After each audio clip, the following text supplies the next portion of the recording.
Story 1. He tried to steal my supermarket rewards points. What happened next will shock you. This happened yesterday after I got off work, and I'm rather peeved about it. I just went into my local supermarket to buy some quick groceries before going home and making dinner. I didn't have that much stuff, so I went for the self-checkout since it's generally faster. I was tired, and just going through the motions. But after scanning a couple of my items, someone suddenly swung their store card over my scanner. It was some guy I'd never met before. And he was scanning his own groceries like it was nothing. I asked him what the hell he thought he was doing when he scanned his card at my till. He just tried to ignore me, but I got louder. So he finally just said that he needed the rewards points for the gas station. And I countered by saying, "You think I don't? I own 2 vehicles." The guy tried to go back to ignoring me, so I called for an employee to void my transaction so I could start over using my own card. That's when the jerk finally stopped what he was doing to yell at me. He pointed out how I was wearing a suit and probably had a well-paying job. So I didn't need to have to worry about money for gas. And he needed the points more than I did. I told him that it didn't matter what he thought. He doesn't know me, we're not friends, and I use my rewards points for fuel. Nor is he entitled to them from my purchases. Finally, an employee showed up to stop the fighting, and the jerk tried to say to her that I was taking his rewards points. I pointed out I can't be taking his points when they're at my damn till. And he scanned his own card at my till before I could scan mine. The jerk kept trying to talk over me as I said all that too. The timid girl working at the self-checkout basically took off and called for a manager's help. I stood and waited, and the jerk kept glaring at me the entire time. Well, the manager showed up, and the jerk tried repeating the same nonsense. But the manager made him shut up while he was talking to me. And when I explained what happened, the manager voided my scans and let me start over. And I made sure to scan my own card right away this time. Then the manager gave the jerk an earful. And told the guy that he better not do that ever again, or he'd be banning him from the store for 6 months. The jerk went a bit white, then red as he took his groceries and stomped out the door. And I mean the kind of stomping you see an angry kid do.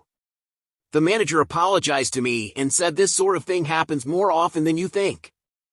I really hope I don't encounter that jerk again. I was half expecting to see him waiting for me in the parking lot or something.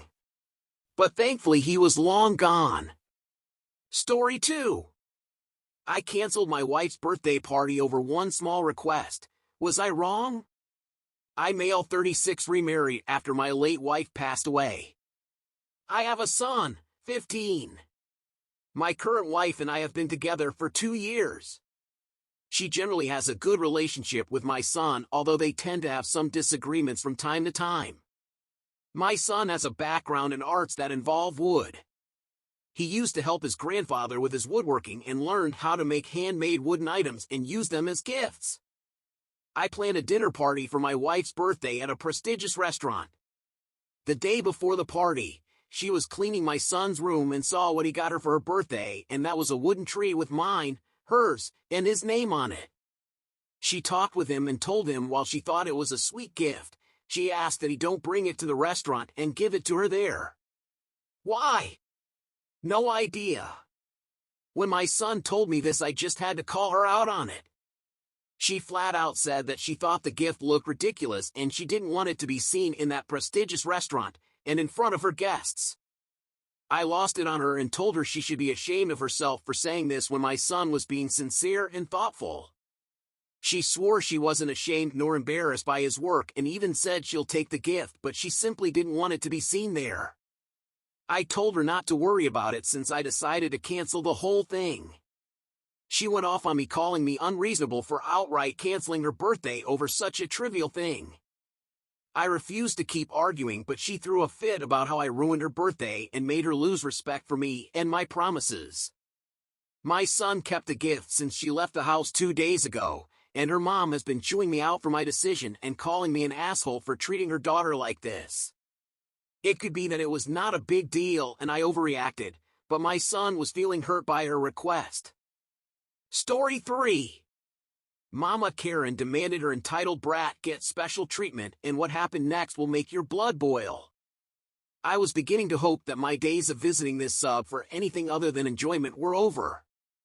But alas, life is never that simple, and entitled idiots are never far away. But with the good comes the bad. And this mind-boggling encounter happened as I was leaving the clinic this afternoon.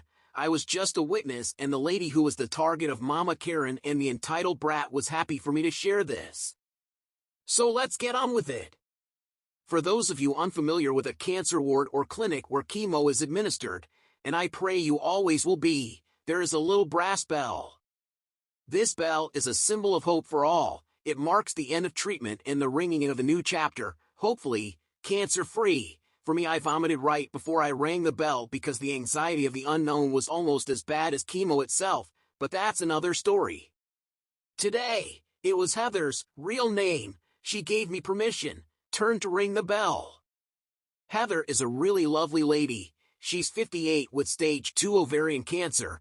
She had a hysterectomy, followed by chemo. Heather's diagnosis is great, but she's had it rough.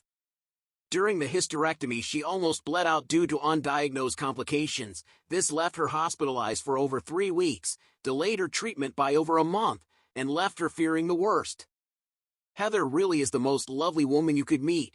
She's the grandma everyone wants to have, but is kinda glad they don't. She's funny and loving, but can give you a look that makes you back away like you're staring down a hungry grizzly. Everyone that interacts with Heather loves her, and honestly, the woman saved my sanity on more than one occasion during my treatment. Another thing that may differ from ward to ward is the chemo room. Patients in ours sit in a little oval room that's like a giant lounge, with comfy chairs and a little TV. There are drinks and biscuits off to one side, and room enough for 10 patients and up to 2 visitors. As I was leaving my appointment, I saw Heather's daughter, who informed me today was the day. So I decided to stick around to see her ring the bell, and read it. I'm so glad I did. A couple of weeks ago, a new patient joined the group. We will call him Sam. Sam seems like a relatively nice older gentleman with an absolutely awful excuse of a daughter and grandchild. In the limited interactions I've had with these two entitled brats, I've seen the daughter stealing biscuits off people currently hooked up to chemo machines, and the mother screaming at nurses for reprimanding the child when she attempted to rip the cannula out of a patient's arm. Genuinely no idea why they've not banned the mega monster and her little braticus. Like I said, today was Heather's turn to ring the bell. Unlike some places where the bell is on the wall, our unit has a little old-fashioned wood and brass bell that the nurses keep behind the desk 90% of the time. Today, just as Heather was getting ready to hopefully walk out for the final time, the nurse brought the bell over to the little side table. At first, the little fallen angel didn't notice the bell. She was too busy attempting to crush the souls of the elderly and infirm by playing her switch, not loud enough to be kicked out but just loud enough to be annoying as all holy hellfire, but at least she was distracted. Once Heather was ready, the nurse stood by the little side table and made a short speech about Heather and her final day of the journey. Just as the speech was wrapping up, a tiny terror shot out of nowhere, almost knocking Heather to the ground. She reached up and grabbed the bell. Heather, being the no-nonsense badass granny, she takes the bell out of baby Beelzebub's hands and firmly but gently said, "No honey, that isn't for you, it's not a toy." My gods, did that unleash some kind of mythological demon, because the screech that child released at being told no was loud enough to shatter glass. She lunged at Heather, trying to grab the bell from her hand, while mother thinks she's superior stood up screaming, "You can't do that, she's an innocent child. What kind of disgusting woman takes a toy from an innocent child? You're a bitch, cunt, or etc.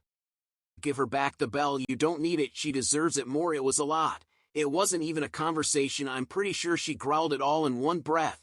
The harpy screeches went on for about 30 seconds of just incomprehensible nonsense. Bertha Big Mac waddled her way over to Heather to take the bell from her, but Heather just did not have time for her shiz. Heather's got a bell to ring and a life to live.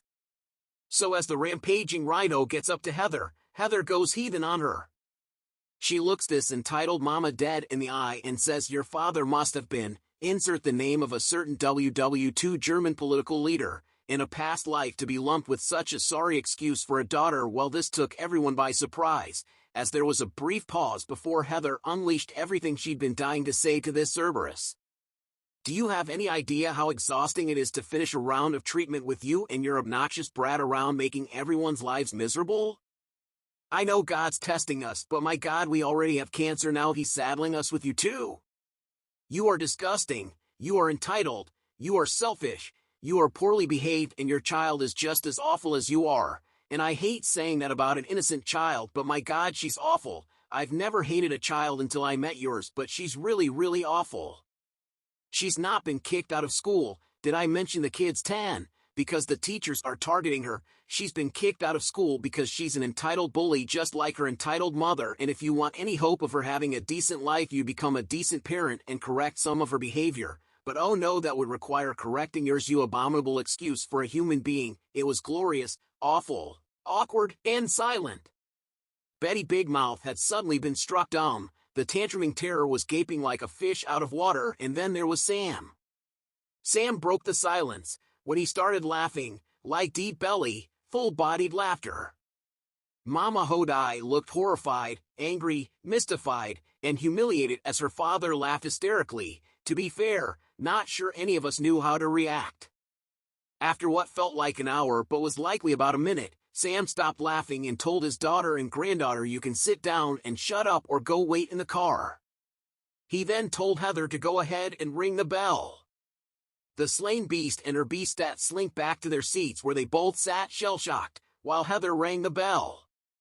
We clapped. Some of the cheap seats clapped a little too enthusiastically. Then Heather, her daughter, and I sauntered out of the room. Heather and I parted ways at the hospital entrance, and I wish her the world of luck, but I have a feeling she won't need it. If you can slay 2 Karens in one 90-second rant, cancer is nothing. I love Heather, but my God, I'm so glad she isn't my grandma. Story 4. I outsmarted my micromanager boss and got paid for my lunch break work. This happened at my previous job, where my manager was the definition of a micromanager. At this job, we had an hour for lunch, but the break room was small, so people usually staggered their lunch breaks. It was an unspoken rule that as long as you didn't take more than an hour and your work didn't suffer, no one really cared when you took your lunch. That was until our new manager, let's call him Dave, stepped in. Dave decided that he needed to control when everyone took their lunch breaks. He created a strict schedule, assigning each person a specific lunch hour. My assigned time was right in the middle of my most productive part of the day, which was super frustrating. I decided to follow the new lunch schedule, but I also decided to take full advantage of my rights as an employee. You see, our company policy stated that any work done during our lunch break was considered overtime and needed to be compensated. So, I started to accidentally schedule meetings, calls, and tasks during my lunch break, making sure to meticulously document every minute of work I did. Then, at the end of the week, I'd submit a detailed overtime report to Dave, showing him all the extra work I did during my lunch hour. Dave was furious, but he couldn't deny my overtime request without violating company policy. After a few weeks of paying me extra for work that I would have gladly done during my regular hours, Dave scrapped his strict lunch break schedule and let us go back to our old system. Thanks for watching the video, and be sure to check the videos on screen for more Reddit stories just like this, and I will see you over there.